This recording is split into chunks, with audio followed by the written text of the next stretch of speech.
Hey guys, Rick Howard here, and today we're going to talk about the federal workforce, people that have federal jobs, and why now is probably a great time for you to start your own LLC, small business. Obviously, this can apply to anyone that's looking to start a business, get into government contracting. But after a recent episode that I did with Armand Curate on just the state of the federal workforce, and I got a ton of comments and people watching that video. I wanted to just put something out there, give you my story, others that I know where we've left federal service and started our own business. Now, I was in the military and started my own business after I retired. Plenty of people in GovClose are federal employees. Some of them have left federal employment to start their own jobs. So we're just going to talk about some of the reasons that we're going to do this and why it actually makes sense for you, if for no other reason, just as a fail-safe, right? So a lot of instability out there right now in the federal workforce. A lot of people wondering if they're going to have a job. I just talked to, oh, there goes my alarm again. Hey, Alexa, off. She runs my life, guys. What can I say? And by the way, guys, if you can see, I'm just going to drop a test in the comments there just to make sure that the comments are working and make sure everything's going live here at the same time. I think we're good. So why start an LLC? You know, you're nervous about your business. The reason that I would advise everybody to do this, and by the way, whether you're going to lose your job or not, you know, when I'm consulting with people, when I'm talking with people, whether they're transitioning out of the military, federal job, something else, having an LLC established and having the ability to sell your expertise, for instance, as a consultant, although there's lots of different businesses that you can start, that is something that comes in very handy when you need, you know, extra money for the tuition payment, or, you know, just need to bring in a little extra cash each month for your household. By the way, on the LLC, there's lots of things, there's lots of reasons why you're going to want to do this, and we'll go over them. Tax write-offs is another big one. But really, I like having the ability to be able to generate income when I need it. So depending on what your financial situation is right now, steady job, nervous about getting laid off by the government or something else, we're going to walk through all of the reasons that you may want to start that business for yourself now. And I always recommend get that going now while you have a job and you can start generating income before you have to leave it. You may realize that you don't want to run a business and you just want to go to work for someone. And that's great. There's lots of great reasons just to go work for another business. Now, obviously, we focus on government contracting with the GovClose website, and there is a very clear track for anyone with federal experience to go in that direction. But I'm not limiting it to that. So there's lots of businesses out there. We could talk a little bit and we can get into questions about, hey, what makes a good business? How do you test those ideas out? Because if there's any takeaway for everyone that I'd like you to have, it's that you don't have a business if no one will buy what you're selling. So you want to avoid spending a year building something up before you test if somebody will actually buy it or not. So we can get right into how you can test if someone will buy your service, your solution. But there are a lot of different ways to test your idea before you spend time and money trying to build something. So that's going to be one of the foot stompers here is test what you want to sell, make sure somebody will buy it. Now, we use the title here about 5 reasons federal workers should be looking at this now. And main thing right now is instability, right? You have your federal job because it was a stable job. A lot of people take a little bit less money to get those federal jobs. And but one of the attractive qualities of them is A, they're typically very stable, and B, they could turn into a retirement check or a pension later on. They come with certain benefits. Now things are a little unstable, so you want to have that backup plan, right? So I would be looking at either starting a business while I still have my job or going out and starting to investigate the employment space. But we're going to talk about the first part of that today. Now, the other thing about starting your own business, this is where you can create that I guess you could say your entrepreneurship, aside from kind of tickling that creative business bug that you might have, is really a way to create that financial independence for you and your family. And again, even when I've had jobs, JOBs, working for other companies as a W-2 since my federal service or since my military service, I always had an LLC in the side so I could consult and generate income. And often I would generate more money as a consultant with a side gig than my main source of income. And that can be very valuable for you. Now, let's get into, we all know, I don't want to stay on the instability in the federal market piece here, but the reason number two, and this is one of the biggest things, is let's start that business before you leave your job, right? So what is that going to entail? Well, most people are going to start an LLC. And to start an LLC, there's a few ways you can do it. I used LegalZoom when I started my LLC. You don't have to, but it just makes the whole process a lot easier. So there's a lot of requirements there, but it's actually relatively simple. Probably costs, somewhere between $100 and $300. I prefer LegalZoom. There's another one. It's like Business Panda or something. You guys can leave it in the comments. It's I can't remember exactly the name of it, but I have used some of the other services out there to start a business, and I found them a little bit clunky and harder to work through. So I have gone back to LegalZoom, and no, I don't get any affiliate money from them, but that's just how I did it. The LLC. Hey man, how's it going? I'm on Preet. Amon's in our program. Now, as far as next steps and why you want to create that LLC to begin with, is it's going to protect you and your family. And what do I mean by that? And by the way, there's a lot of, I'm not a lawyer, there's lots of reasons for having an LLC, but one of them is when you start an LLC and you start a business bank account associated with your business. That's another recommendation. You want to keep your business income separate from your family income. So that might be a little bit different if you're a W-2 employee, but we want to have those things separate. So A, when it comes time for tax season, we can see where all the money came in from your business. But B, if anyone actually sues you or any of that, we want to make sure that your business assets are separate from your family assets. And you want that to be very clear. And of course, we're also going to be looking at insurance and whatnot as well. Hey, and Brett's here as well. Hey guys, how's it going today?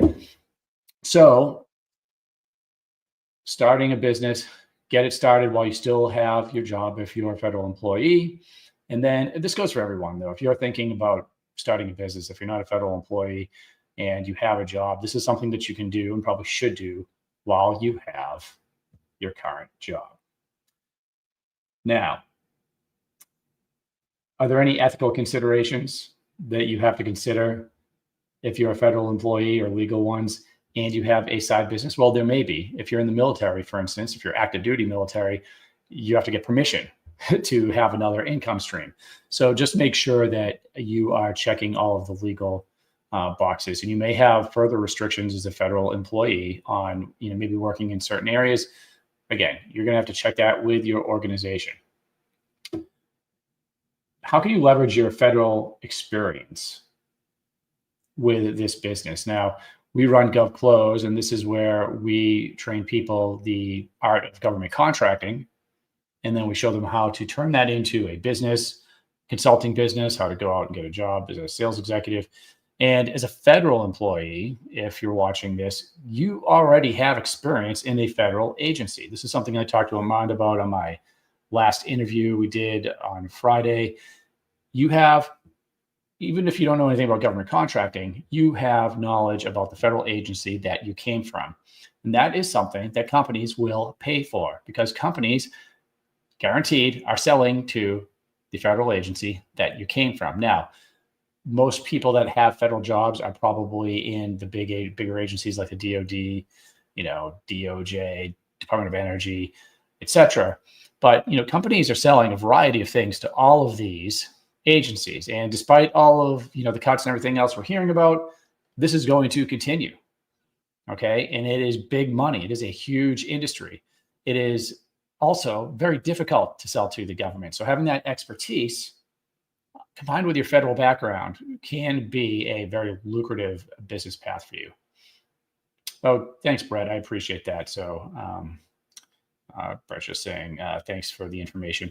I think it's honestly anybody that's in a position where they're nervous about their jobs. And this is why I'm putting it out there, because I got so many questions from my episode with Armand that I just wanted to put out there. Hey, what do I have to be thinking about for starting this business? So again, first, start the business while you still have your job, meaning just the legal things, the LLC, potentially the business bank account, and start thinking about what do you want this business to be? Okay. Now I mentioned you can use your federal experience, combine that with some government contracting to go that route. But what that route would be a consulting business. So if you want to sell your expertise, and by the way, this is probably the easiest type of business to start. It doesn't have to be government contracting. You might be a program manager. You might have expertise in accounting or engineering, or you name it, right? Cybersecurity. You can sell your expertise easily because you are the product, right? Now, there's other types of businesses. You could start a house painting company. You could start a car wash, right? But a lot of businesses will require investment and a lot to get started. A consulting business, on the other hand, you can get started by yourself and generate more income if you do it correctly than you're making for the government. And actually, it's not going to be too hard to do that. You could probably 3x what you're doing for the government by yourself, maybe with a VA that's that you're paying through Upwork or something. That's what I certainly did when I got started, and was able to scale that up very quickly. And you could do the same thing. So you want to think about the expertise that you want to sell. Now, the key there is that you may have an expertise, like for instance, I love to play guitar. I don't have my guitars on the wall. I love playing guitar. I'm not going to make $500,000 a year teaching guitar lessons, right? I'm just not. I mean, I could get lucky, I guess, if you had like the right YouTube channel. But what you're looking at is what will people pay for, right? And companies, we want to sell to companies, and that's my recommendation. You're selling to a company. One of the, I guess, easiest things to sell that a company will pay the most for is if you can help them make more money, because a business is about making income. So some of the things that you could think about is how can you make a company more money? How can you save a company more time? And I would say a third is safety. So if you have a skill set around safety, then you could potentially offer a consulting package around safety. Now, again, if you're coming from the federal government, you're used to dealing with things like federal regulations, right?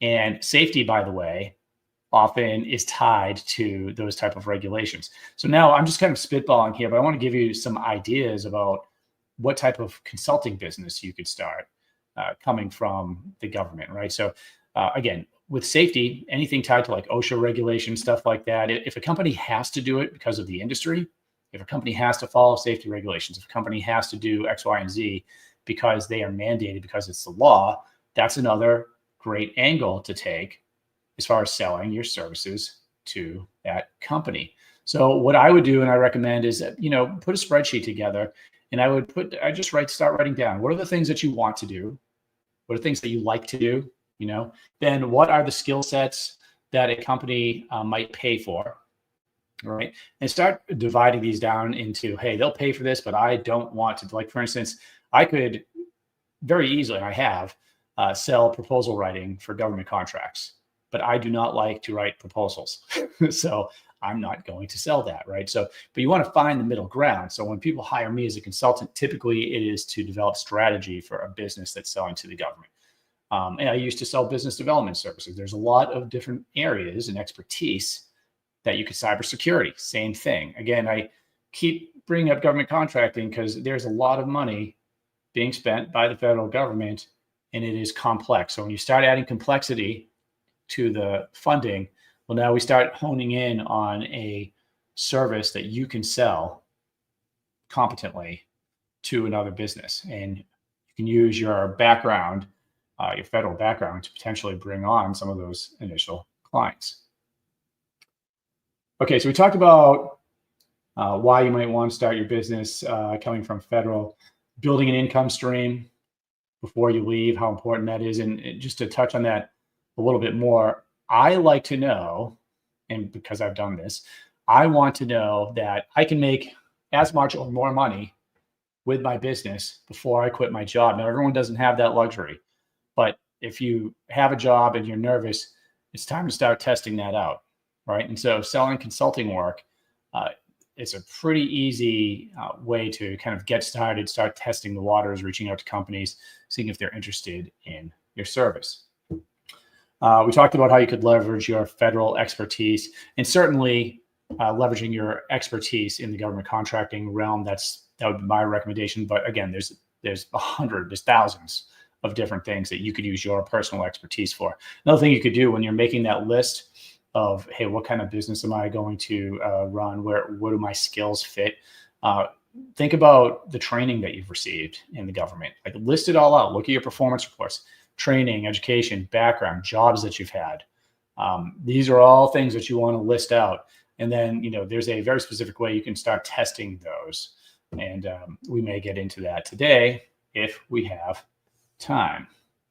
By the way, guys, feel free to ask questions during this session here while we're live today. Now, what about small business benefits? We touched a little bit about LLCs, right? Now, there's a lot of different types of businesses. I am not a legal expert. I can tell you though that a LLC is great in the beginning when you're just kind of testing things out. You're a consultant. You're maybe starting a services business of some sort. When you get to a certain point, you may want to start looking at an S corp. So, and really, as I understand it, one of the big differences is as an S corp, you pay yourself as a employee, and you're taxed at one rate, which is higher, right? And then your business rate can remain lower. So you can keep money in the business and save a little bit on taxes. And you're going to always want to talk to your accountant about, which model is going to work best for you, LLC versus S corp. Typically an LLC is fine in the beginning. It was for me. And then eventually I needed to move to S corp just as to be financially responsible, for my family. Now, there's a bunch of different small business set-asides still that the government has if you're looking at selling to the government. Service disabled, veteran-owned small business. 8A is another one. Those are probably the two big ones. And by the way, I've got so much content on this on YouTube. This is not going to be a government contracting session here. If you want to learn more about any of the set-asides or how to sell to the government, just go to @GovClose, go to our YouTube channel.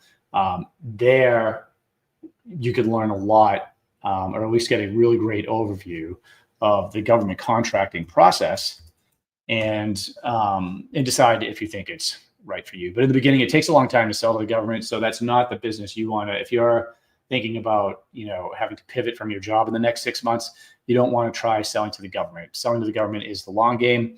If you want to learn how to sell to the government and potentially use that expertise in your business, go to govclose.com. We'll teach you how to do that there. But in the meantime, and by the way, I'm going to drop in our website right here so you guys have it. There's a variety of small business benefits out there. Just know that if you're selling to the government, service disabled, veteran-owned small business, if you have one of those, if you're service disabled, selling to the VA is going to almost always be your best bet. They have special language that looks at SDVOSB businesses. And then 8A, which is disadvantaged businesses, there's some language that allows the government to sole source contract with those type of businesses above and beyond. It's hard to give a sole source contract to a business if you're the federal government. You have to justify it. That's a process.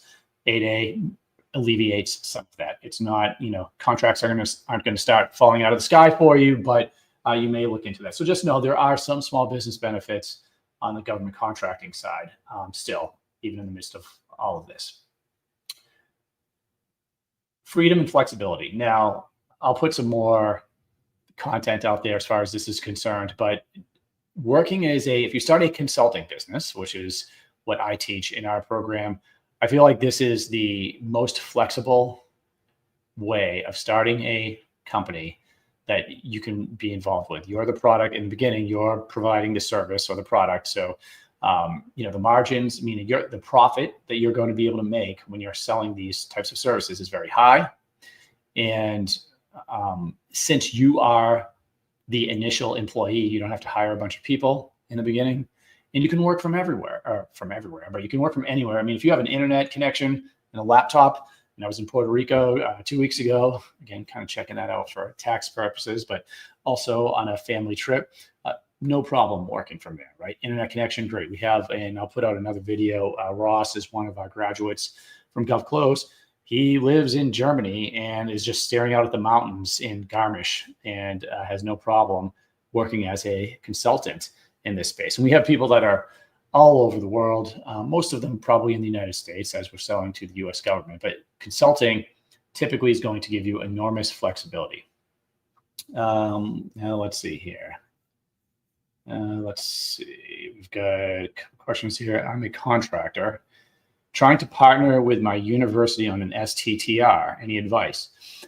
Yeah, so flipping back to government contracting, STTR is a type of contract. SBIR, Small Business Innovative Research. Essentially, these contracts are designed to attract companies that don't normally sell to the government. Typically, these are tech companies, but not always. They're looking for innovative solutions, and a lot of companies use these type of contracts as funding.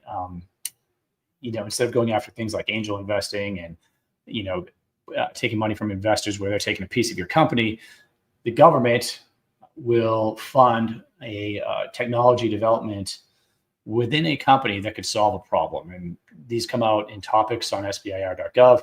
By the way, I've heard some rumblings that SBIR, STTR may be paused. I haven't been able to confirm that anywhere. So again, that's just kind of what I'm hearing through the grapevine. But STTR, the difference between SBIR and STTR is STTR, we're partnering with a nonprofit like a university. So Storyteller here is asking for advice on how to partner with the STTR. And what I would tell you is same thing that I would tell somebody that was looking to form a teaming agreement for subcontracting with the government. And that is, we want to have the opportunity, we want to do the work for them. All right. And that is going to, that's going to move the needle for you. So when I reach out to a university or anyone, I'm not reaching out cold like, hey, do you want to partner on, some upcoming efforts for an SBIR, STTR? That's not my approach. What I would do is I would go find that STTR topic, and a topic for a contract like this might be the government is working on technologies for vertical takeoff aircraft, or the government's looking for innovative solutions for, I don't know, a wearable heart monitoring system. These are the type of things you want to find that topic, know when it's due, know when the proposal's due, investigate like writing the proposal. And then I would bring that to a couple of universities and say, hey, look, there is a STTR opportunity coming out. I have this part of, maybe if it was the heart monitoring thing, maybe you build the equipment, but you need researchers to, analyze the data or write an algorithm or something. I need the university to do this. And you could tell them, hey, look, I will write the entire proposal myself. I'll handle the submission process. You can also talk to the technical point of contact, potentially Storyteller, and now you're in communication with the government. So now you approach the university, and what you're saying is, hey, look, I am speaking with the government office in charge of this upcoming STTR. And by the way, I will write the whole thing for you. And that's going to make it very compelling for the university to partner with you. So hopefully that answers your question. If you guys have any other questions, feel free to drop them in there. We're talking today about why you might want to start a business. Coming from federal, this, of course, will apply to anybody. So if anybody wants to start a consulting business or get into government contracting, or you're on the federal side, which was, I think, the way we titled this, and you're nervous about your job, then starting an LLC now and starting to put the things in place for you to generate income. And I like to generate multiple streams of income that are coming in each month. Now's the time. Let's see here. We got another question. Okay, so storyteller is handled. Brett.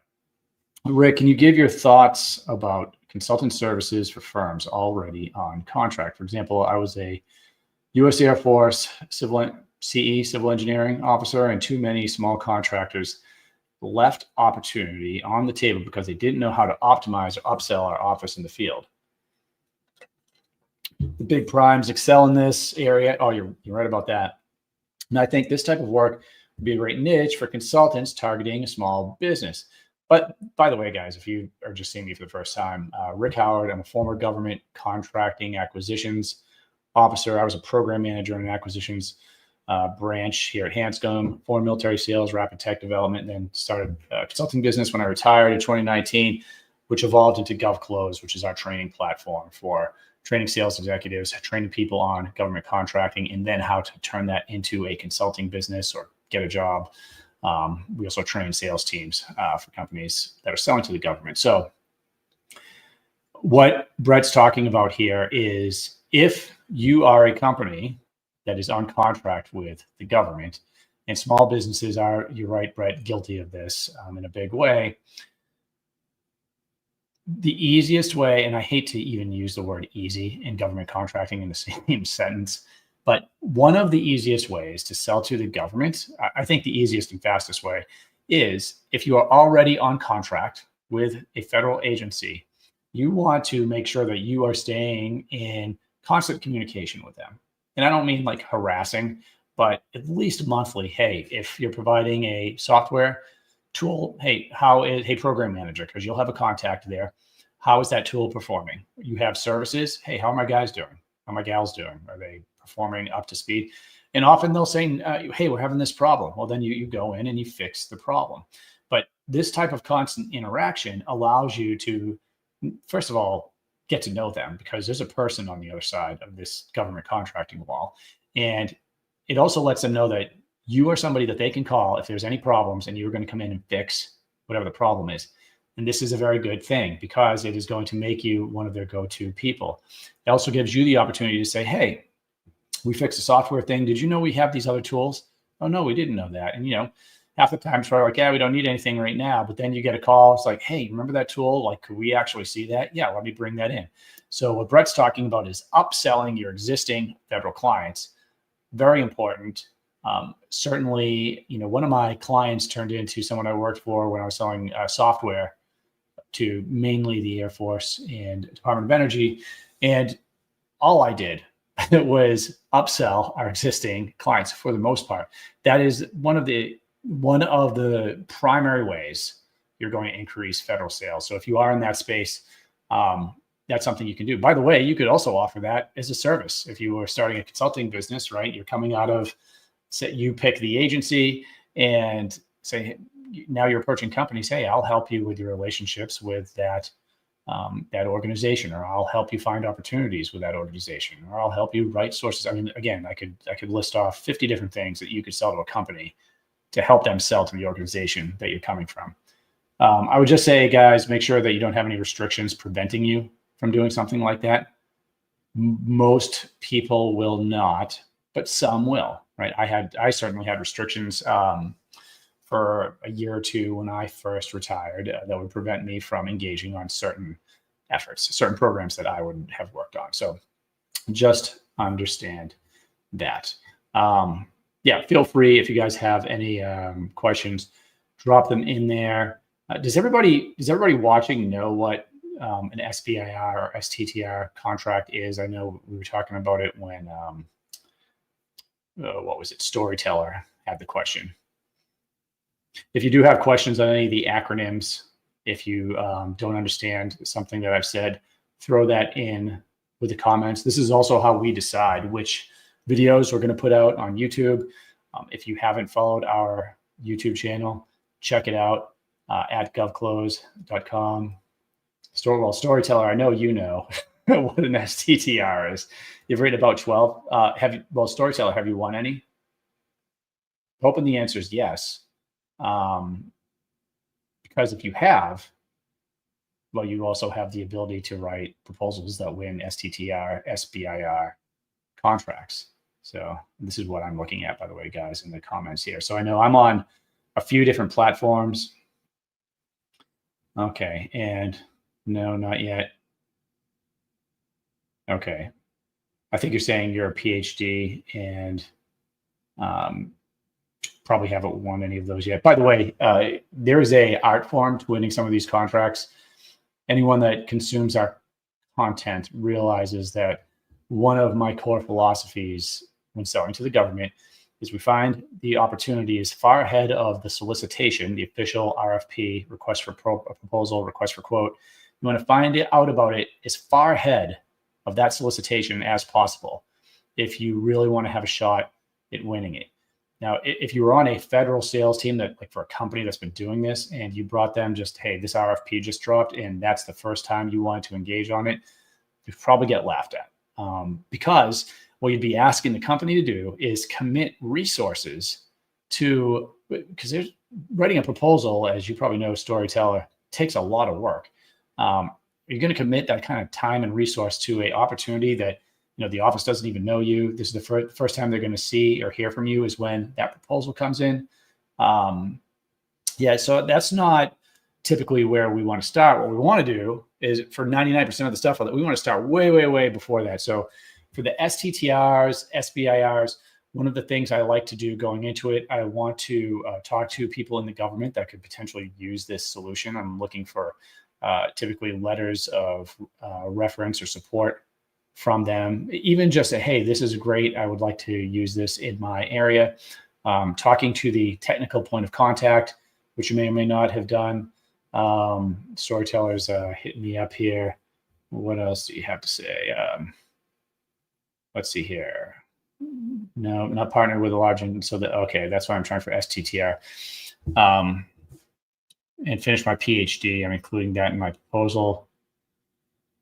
I mean, depending on what you're writing it for, you may or may not want to, I don't know if that you're working on your PhD is going to move the needle or not. It really just depends on what type of opportunity you're engaging on.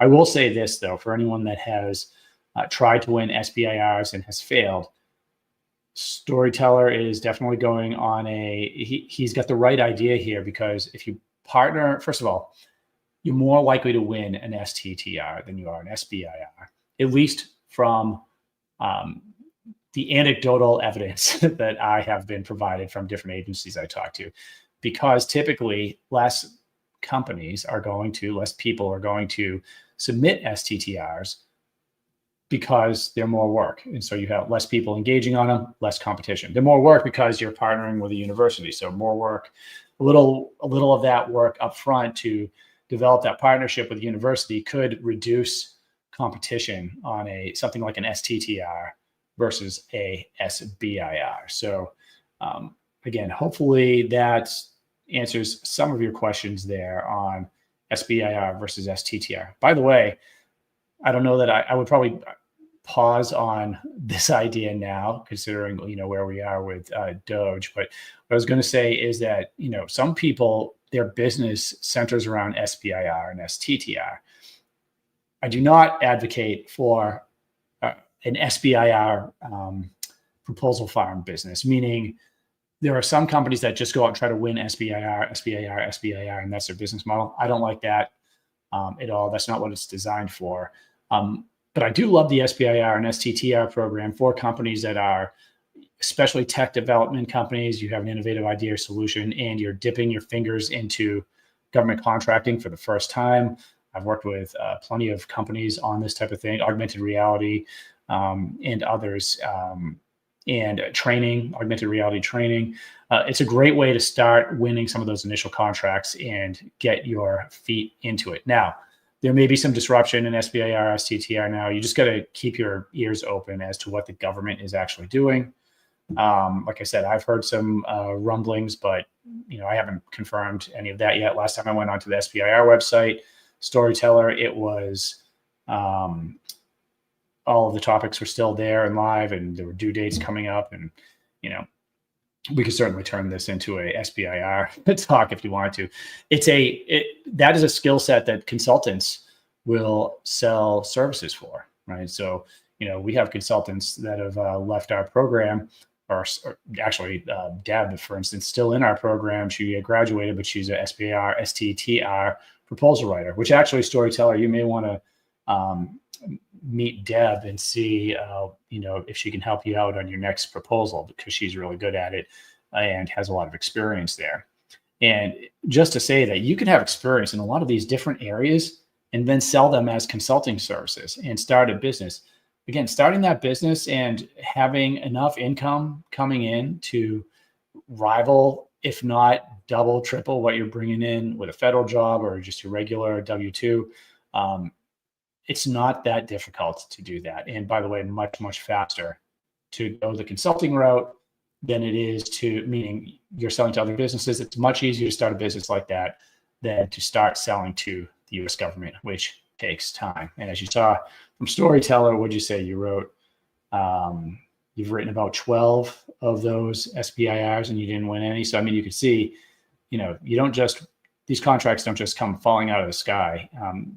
It takes a lot of work to write a proposal. Then you actually have to win them. And then the real work starts, right? Then you actually have to develop the solution for the government. So let's see here. We've taken, just to walk through some of the things we talked about here, about starting your own business as a federal employee. We talked about the why, we have the uncertainty, how I recommend people start an LLC, whether they have a job or not, whether they're a federal employee or not, just to have a way to, help you with taxes, right? Because you can write things off for your LLC, and having a way to generate income on the side is extremely valuable. I don't know about you guys, but I have kids and I have tuition to pay and medical bills that aren't covered with their insurance. I'm retired military, so we have the insurance that comes with that, and it does not cover everything, right? So in fact, my son was taking shots. I had to spend $3,000 out of my pocket every month for his shot until we could find a way to take that. Now, how do you pay for that? Luckily, I had my own business. And so, I could bring on another client and pay for the things that I needed to pay for. You can do that with your job, your federal job. So there's a lot of reasons to start that LC, but I think that the number one is just, I don't want to even say it's the number one, peace of mind, the ability to generate income. And if you're making more with your LLC that you've started, your consulting business, than you are with your federal job, and you happen to lose your federal job, well, it's not a big deal. You're already making more. You can just now ramp up. You can really scale up that company and make even more. But there is a little ramp up time. So again, huge foot stomper is get the LLC paperwork done while you still have the job. Start reaching out and experimenting with the different services you could potentially sell. Consulting is a business that you can start for very little income. Not very little income, but very little money down. You don't have to spend $200,000 to start a consulting business. You don't have to get a $1 million SBA loan and build a car washing, garage or anything. Whether it's consulting, you're the product, and you can test it. The way you test it, you can send an email. You can call a company, see if they're interested in your services. We teach all that in GovClose. You can go to govclose.com if you're interested. We walk people through the whole process. We teach them government contracting and how to turn that into a consulting business. But yeah, that is the reason. We want to be able to generate revenue. Now, federal job, things are fluctuating, but if you have that income stream coming in on the side, you can have that peace of mind. You know it's there, and then it's always going to come in handy. Tax write-offs, you need a little extra income to pay for something, and God forbid you lose your job. Now at least you have something you can get into. And by the way, I didn't even talk about this, but that consulting angle, starting that business, that is also a way of finding another job. Because when you're consulting with companies, and just kind of think about this, think about the difference between applying for a job, right? Hey, I'm applying for a job. You get a bunch of people applying for it, versus me just reaching out directly to a CEO and saying, hey, look, so for me, that message is going to be like, hey, I help companies like yours sell to federal agencies. If it's a augmented reality company or something, hey, I help companies like yours sell augmented reality solutions to the US Air Force. Now I'm dealing with either the owner, the CEO, or leadership of the business. And when I'm providing services and I'm getting results, you're going to be seen at much differently than a regular employee. You're going to be seen as a peer. And then in addition to the consulting revenue you bring in, now we're talking about leadership opportunities in companies. We're talking about equity deals. We are talking about, I had a Wall Street investor offer me the CEO position in one of his companies. You'll get full-time jobs that wouldn't have been offered to you before with higher incomes. There's just so much that could potentially come your way from something like this. That's why I'm so bullish on it. And I love putting the word out there. And especially, again, like in these times and with like the barrage of questions I got after my interview with Armand, which you can see on our YouTube channel. I just wanted to put that out there for everybody as an option. You don't have to take advantage of it if you don't want to, but it is something that could save you a lot of peace of mind and potentially change your entire professional career. So, and then, reason number 3, we talked about how you can leverage your federal experience in a consulting business, right? And that's specific to the government contracting piece. So you don't have to have federal experience to start a consulting business or to work in government contracting, but if you do, that's just extra credibility. Like you can walk right in and say, hey, look, I understand this agency, and you're going to understand it better than the company that you're talking to. I can almost guarantee it. All right, so I have a few more comments here. Okay, so let me go through storytellers. STEM education. One was a National Science Foundation. I love the NSF SBIR portal, I guess you could call it, where if I'm remembering it correct, it's where they instead of having to write a proposal, you could write a couple of paragraphs. I think it's 500 words or less. Tell me if I'm wrong, storyteller. And then they'll come back to you and tell you if they're interested in the topic or idea. And then you would, after that, write a proposal. That I love because it's a big time saver. Let's see here. I'm totally wondering about that as well. How can I write for others and leverage my experience? Well, the first thing I would tell you is you want to make sure that, so you know how to write these, but you also want to generate some results here. So a couple things that you could do. One is I would get with people that have won these SBIR and STTR contracts, right? You've been through the proposal writing process a few times. My guess is that you just have to make a few tweaks to what you've done to your approach to start winning those contracts. You could go to GovClose.com, by the way. We have an entire training platform for this, so that the people that come through GovClose, they I can show you here too, but it's weekly coaching combined with the on-demand training. And then once you get through the first part of it, then we bring you over into what we call the war room. And now it's all right. Now we need to start getting clients. We need to start selling to the government. We have a huge community of people that have skills and expertise in a lot of different places. So including civil proposal writing, which we discussed. Let's see here. I'll see if I can share my screen with you guys. I know this. We've tried this a few times. You gotta be kidding me. Is this gonna work? Oh, it is gonna work. Hey, lucky me. Lucky, I don't know, lucky you guys or not, right? So if you go to govclose.com, you click on become an expert.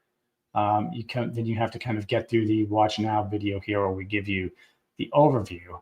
But once you're in the program, we go through all of the courses here. So we go through, I certify everyone that goes through, we go through the basics of, hey, where are we going to start with government contracting?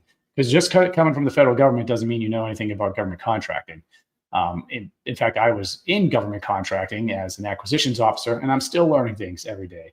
So we start with the basics. This is what government contracting is. These are the websites we need to be familiar with. We talk about niche development, how you can help companies find profitable niches in government contracting. And we can see an amazing amount of information when we are looking at government contract spending, right? So you've probably heard a lot about the DOGE and how much money they think they're spending, and they were effing it, sorry for kind of swearing, but they were messing it up in the beginning because they were like, hey, we just canceled this $2 billion contract. And so we saved $2 billion. But what they were talking about is there was a contract with a ceiling of billions of dollars, but a very little amount of obligated funds on there. So, so there's some complexity in government contracting, but we can see all the federal data. So what we're doing is we're going in and saying, hey, if you can look in and say, hey, accounting services, the government spends $1 billion a year on accounting service. I'm making these numbers up. I'm just giving you an example. $1 billion a year on accounting services. 400 million of that goes to small businesses. You could look at how many proposals are coming in per solicitation. Hey, 16 proposals are coming in on, tax preparation services. But then if you look at, when I say niche development, oh, but look at this, bookkeeping services, only 2 proposals on average are coming in per solicitation. So what does that tell me? Well, it tells me there's an opportunity for bookkeeping services being provided by accountants. So we teach them how to go through that and develop those niches. It's actually a good way too. If you could see that the government's spending on it, companies are probably spending on it too. So this is a good drill for anyone to do. But so when you're in here, then we teach them the federal sales roadmap. And that is a very detailed sales plan that we build off of spending. So when you're working with a company or if you're selling yourself, we want to know the exact steps that you're going to take selling to the government. You do not want to be guessing. You don't want to be just writing proposals as RFPs are coming down. We want to know the exact steps that we need to take to sell to the government, because the government buys everything differently. Government buys software differently than they buy construction services. Right? You want to know who you're selling to, how they're putting you on contract. So we teach them all that here. We teach them how to build pipeline and sell, right? So, hey, if you're working as a consultant, you can help them build their pipeline. If you're a consultant, you need to have a pipeline. So, and we go through like a lot of the more advanced techniques of government contracting. Here's part of our SBIR, STTR model, storyteller. We go into acquisitions forecasts. Other transaction authority guys, if you are planning on developing or selling software or working with a company that does, this is going to be huge for 2025. SecDef put out a recent memo that's going to be pushing other transaction authority a little bit more. And then you can see here, I mean, just a ton of advanced strategies and techniques, getting meetings with the government. How do we do direct sales? SBIR, bottoms up approach. I mean, there's a lot. So, I mean, I'm not going to go through all of that ad nauseum, except to say when we get down here, building the consulting business, this is where we're also getting into some of the things that we talked about today, right? What is consulting? What are some of the basic requirements? LLC, where do I go to start that? I mentioned I used LegalZoom. You don't have to. You can use whatever you want. What about having a website? What about your business account? Everyone should have a business account if they're bringing money in. So LLC, business account. When you start bringing clients in and having that revenue coming in, once you have more than one customer, I highly recommend everyone gets a QuickBooks account or something like it and attaches that to their business account. But insurance. So we cover all of that stuff there. I mean, there's a lot that goes into it, but these are all little steps and you can take them incrementally, right? It's one step at a time. LLC, start testing offers, start making some money, get that business account, get the QuickBooks account. So you don't need to buy all these things at once, and you shouldn't. You should make money first. Use that funding that you have coming in to then build up the other things. So we teach people in our program how to build and test their initial offer, how to sell their initial offer, how to sell on Upwork, how to do sales consultations. What about writing a proposal? Since we teach government contracting, I teach people very specifically how much you're going to charge. And in government contracting, it's a lot, because what we're helping companies do is win huge contracts. So if the result of my work is going to eventually result in a company winning a $2 million contract, I can tell you a couple of things. They're not going to pay me by the hour, because I wouldn't even accept that. And 2, they're going to pay me a lot. And we drive results and we get paid while we're working with them. And then for some people, if you're on a W-2, you might get a commission as well as getting paid. Teaching people how to sell. Again, one of the big things I want everybody to take away from this is that selling is business. It doesn't matter how good your idea is. I don't care how good your idea is. I don't care how good your product is or your service. If you can't sell, you don't have a business. There are plenty of great entrepreneur. I don't even want to call them entrepreneurs because I wouldn't even say you're a great entrepreneur if you can't sell. There are plenty of great thinkers out there. There are people that have spent tons of money in some cases, years on these amazing solutions, software, systems, books that they've written, all of this stuff. But it doesn't matter how good it is. If you can't sell it, you do not have a business. You have to know how to sell. It's so important. And I've spent now quite a bit of time here sharing my screen in GovClose, just kind of giving you guys a look behind the scene. Except to say that in addition to this, we do weekly coaching. We have a community page where everybody's sharing ideas, the deliverables that we're working on, etc. So now if I can figure out, there we go. I was going to say if I could figure out how to stop sharing that screen. All right, so storyteller, keep going through here.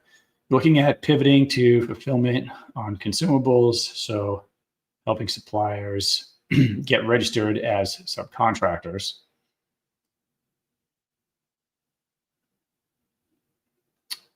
First one's 2010. I'm not sure what that 7% stands for. Yes.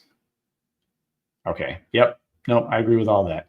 Yeah. Telling a story, selling your services, selling in general certainly involves telling a story. It also involves not confusing what you're doing with what the person you're selling to actually wants. Let me give you an example of that.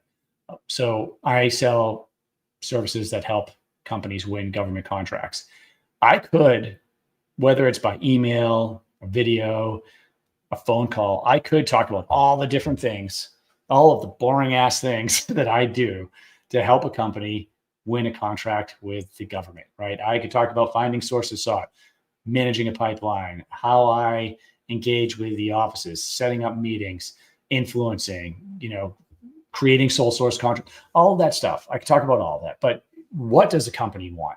They want a government contract, right? They want to increase the number of contracts that they are winning. So if I confuse my messaging in the story I'm telling with and making it about me and all of the great things that I'm going to do, I'm going to lose them, right?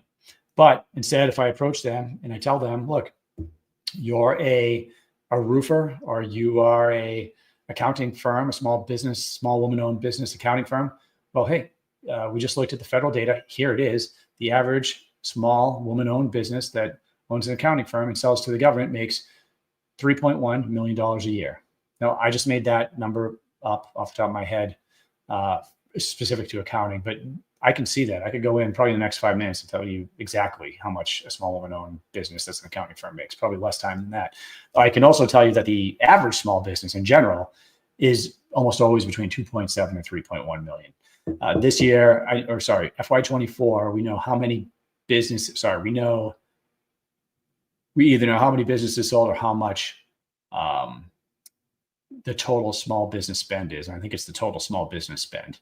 And then we'll get the numbers here in maybe this month. If they're out already, let me know. I'm expecting that to increase again. I know the spend for small businesses increased from 23 to 24 from the federal government. But you know what usually happens, guys, is the number of less than half of 1% of small businesses sell to the US government, which is astounding considering the US government has to buy from small businesses, meaning the SBA sets standards 23% on average. Hey, US government, you're going to buy from small businesses, but yet less than half of 1% of small businesses sell to the government. US government, biggest purchaser of goods and services in the world. Fewer and fewer small businesses year over year are selling to the government. And the government buys just about everything, which means no matter what business you're talking to, there are probably government contracting dollars out there for that business. So as a consultant, you have a target-rich environment, to pull my Top Gun language out, as far as who's going to potentially be your client. It could be any business, right? So if you have some of this information, you have a background, maybe additional things that you have expertise in, it makes it a really nice business to start, especially as a first business consulting. Let's see here. Storyteller, wealth of knowledge here. Hope to learn a lot with you and making some money together. Yeah, no, I mean, same. I think there's something here for a lot of people. And, depending on what walk of life you're coming from, put it in your hip pocket, right? If you're concerned at all about where we are this year and you have a job and you don't know how long you're going to have it for, or you have any doubts, start your LLC. If you've always wanted to start a business, start a business. Start testing some things out. Don't spend $1 million on an idea before you've figured out or not whether you can sell it, right? And also keep in mind, there are a lot of skill sets that a good business owner is going to have, but nobody is good at everything. And so you can always hire those things out when the time comes. Like, for instance, I have a sales team right now. I did all the selling, though, when I first started myself.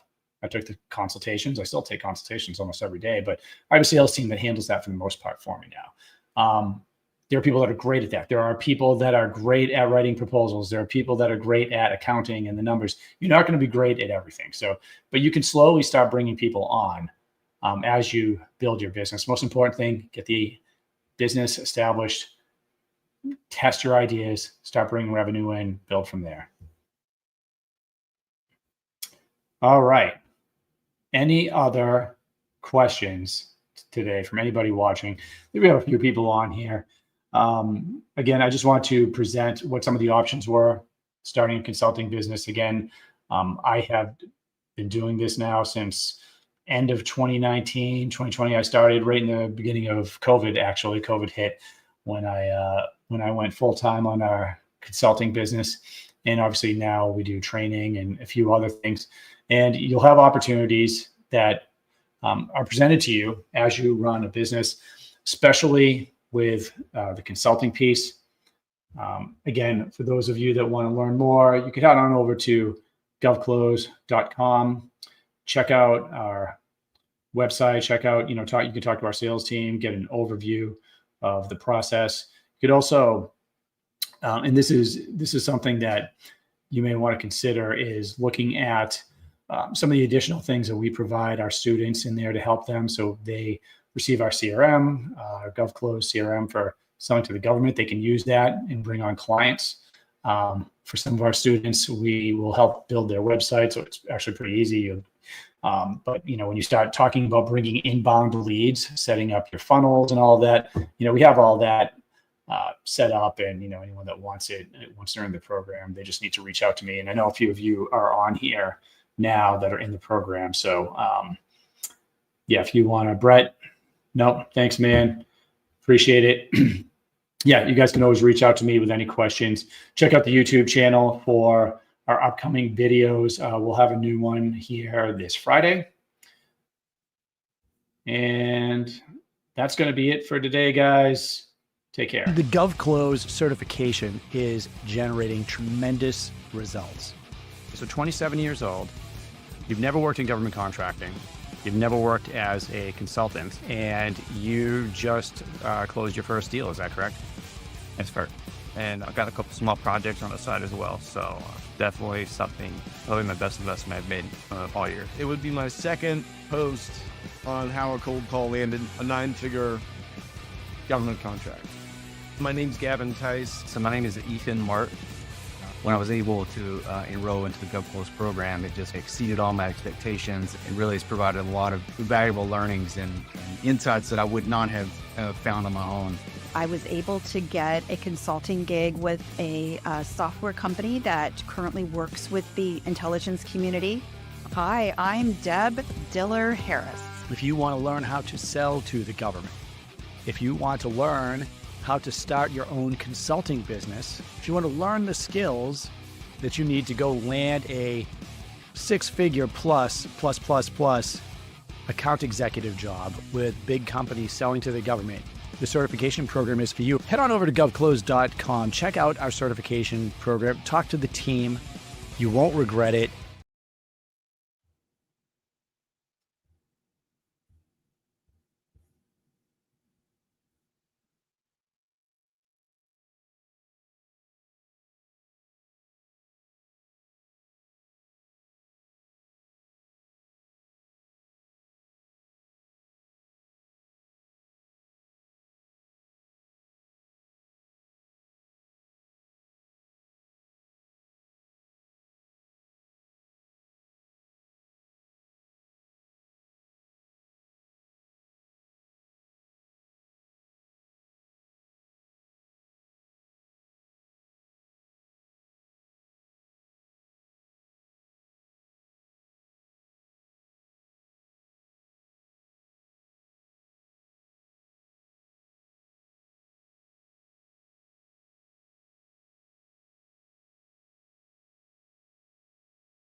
The GovClose certification is generating tremendous results. So 27 years old, you've never worked in government contracting, you've never worked as a consultant, and you just closed your first deal, is that correct? That's fair. And I've got a couple small projects on the side as well. So definitely probably my best investment I've made all year. It would be my second post on how a cold call landed a 9-figure government contract. My name's Gavin Tice. So my name is Ethan Mart. When I was able to enroll into the GovClose program, it just exceeded all my expectations. It really has provided a lot of valuable learnings and insights that I would not have found on my own. I was able to get a consulting gig with a software company that currently works with the intelligence community. Hi, I'm Deb Diller Harris. If you want to learn how to sell to the government, if you want to learn how to start your own consulting business, if you want to learn the skills that you need to go land a 6-figure plus account executive job with big companies selling to the government, the certification program is for you. Head on over to govclose.com, check out our certification program, talk to the team. You won't regret it.